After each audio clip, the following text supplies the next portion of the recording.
26-мин солгарди рӯзи ваҳдати миллӣ дар вилояти Суғд бо шукргузорӣ аз фазои тинҷиву оромӣ ва сулҳу ваҳдати пойдор хубу хотирмон таҷлил гардид. чорабинии идона бахшида ба ин санъи тақдирсоз дар назди театри мазҳакии мусиқӣ ба номи Камоли Хуҷандӣ бо садо додани суруди миллӣ оғоз гардид.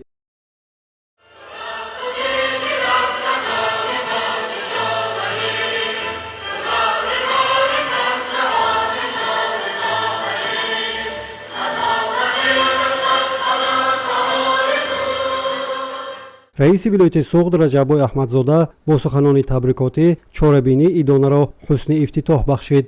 қайд гардид ки маҳз бо шарофати сулҳу субот ва ваҳдату ягонагӣ мо тавонистем дар баробари эҳёи давлатдории тоҷикон ва таъмини рушди устувори иқтисодиву иҷтимоӣ ва фарҳангӣ нуфузу эътибори Тоҷикистонро дар арсаи байналмилалӣ ба сатҳи баланд бардорем. ваҳдати миллӣ ба василаи талошҳои пайвастаи ҳукумати мамлакатамон барои густариш ёфтани сиёсати дохиливу хориҷӣ, рушди минбаъдии кишвар ва таъмини амнияти давлату ҷомеа таҳкурсии мустаҳкам ба вуҷуд овард.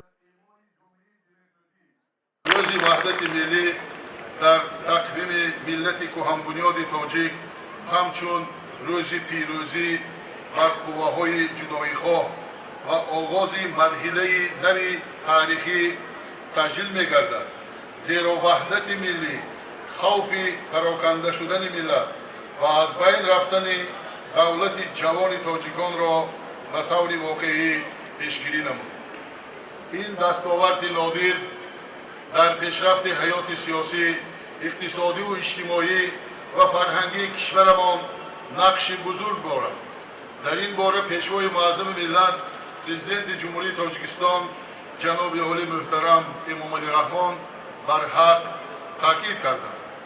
рӯзи ваҳдат дар байни ҷашнҳои миллии мо мақоми хоса дорад, чунки мо ба ин рӯзи пурсаодат ба ивази зиёни бузурги моддию маънавӣ ҳазорон ҷони қурбоншуда, заҳмату машаққат ва сабру таҳаммули зиёд расидем.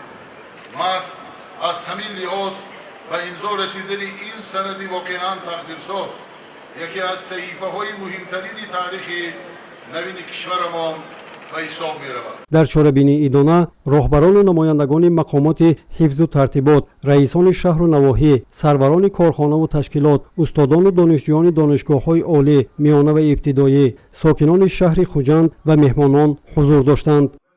тоҷикистон сарзамини ваҳдат аст, гулситони нозанини ваҳдат аст. бузургтарин дастоварди ҷумҳурии соҳибистиқлоли Тоҷикистон ваҳдати миллист ки ин неъмати бебаҳои таърих шоҳроҳи тахту бахтро бароямон бо сарварии асосгузори сулҳу ваҳдати миллӣ пешвои миллат президенти кишвар муҳтарам Эмомалӣ Раҳмон боз намуд. барномаи мукаммали фарҳангии аҳли санъати вилоят ба чорабинии идона ҳусни тозазам намуда, суруду оҳанги дилнишин дар васфи Тоҷикистон, сулҳу ваҳдат ва ватани азизамон то дер дар фазои шаҳри бостонии Хуҷанд танинандоз гардид.